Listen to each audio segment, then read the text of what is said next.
O sol de junho de 1967 não era um sol comum sobre o deserto da Judéia. Ele carregava o peso de milênios de promessas, conflitos e uma tensão que parecia prestes a rasgar o próprio tecido da realidade.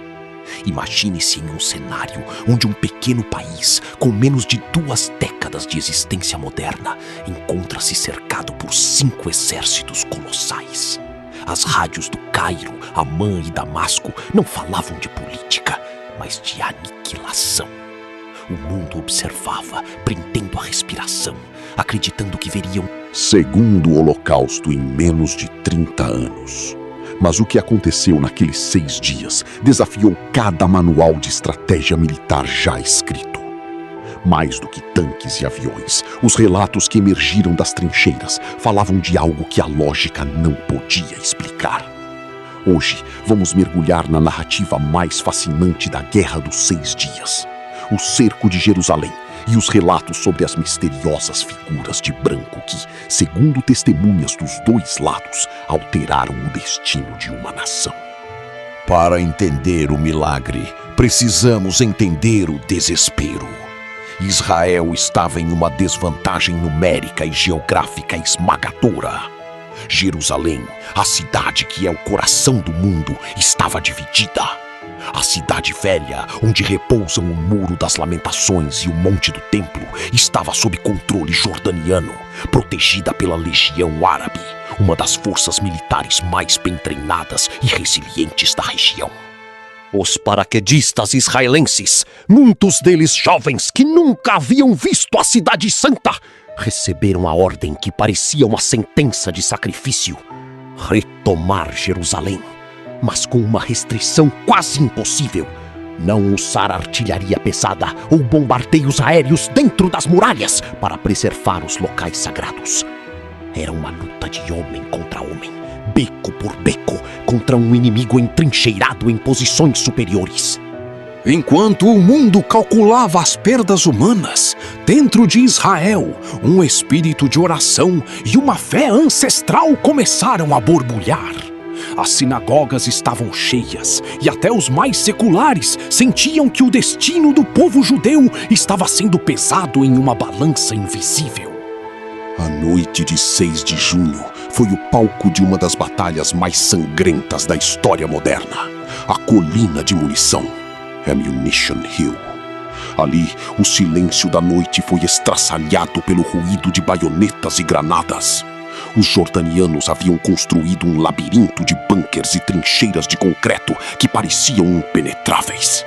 Os soldados israelenses avançavam sob uma chuva de fogo e as baixas eram terríveis. Foi nesse cenário de caos e pólvora que os primeiros relatos estranhos começaram a surgir. Sobreviventes de ambos os lados descreveram uma sensação de terror sobrenatural que pairava sobre a colina. Veteranos calejados contaram, anos depois, que em certos momentos as balas pareciam desviar de seus alvos, ou que uma coragem desumana impulsionava os jovens paraquedistas para além de seus limites físicos. Mas o mistério maior ainda estava por vir, escondido nas sombras das muralhas da Cidade Velha, onde a fé e o aço se encontrariam em uma colisão sem precedentes. Enquanto o cerco se apertava, um relato começou a circular entre os prisioneiros de guerra e os defensores da cidade. Algo que os historiadores militares muitas vezes hesitam em documentar, mas que a tradição oral preservou com temor e reverência.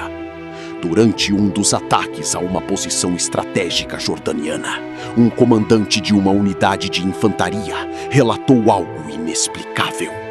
Seus homens, bem posicionados e com munição de sobra, de repente pararam de atirar e abandonaram suas posições em pânico. Quando interrogado sobre o porquê de ter se rendido a uma força israelense tão pequena, o oficial inimigo deu uma resposta que chocou os interrogadores.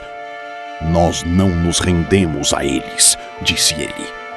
"Nós nos rendemos ao homem de branco que estava atrás deles." Ele descreveu uma figura colossal, vestida em vestes de um branco resplandecente, que segurava uma espada ou uma luz que cegava os atiradores. Não era um caso isolado. Em diferentes frentes, soldados árabes relataram ter visto exércitos de figuras brancas que não eram atingidas por balas, ou mãos gigantescas que desviavam os morteiros das posições israelenses. A narrativa do Homem de Branco, ou dos Anjos de Jerusalém, tornou-se um símbolo de como a fé pode romper a barreira do inimaginável. Para os soldados que estavam no terreno, a explicação teológica era irrelevante diante da realidade do que sentiam. Na manhã de 7 de junho, quando os paraquedistas finalmente atravessaram a Porta dos Leões e correram em direção ao Muro das Lamentações, o clima não era apenas de triunfo militar, mas de êxtase espiritual.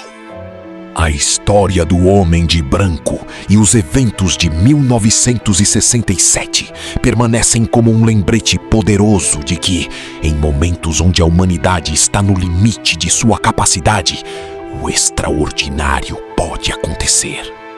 Seja você um cético que vê nessas histórias o poder da psicologia de guerra, ou um crente que vê a mão direta da divindade, é impossível negar que algo mudou para sempre naquelas muralhas.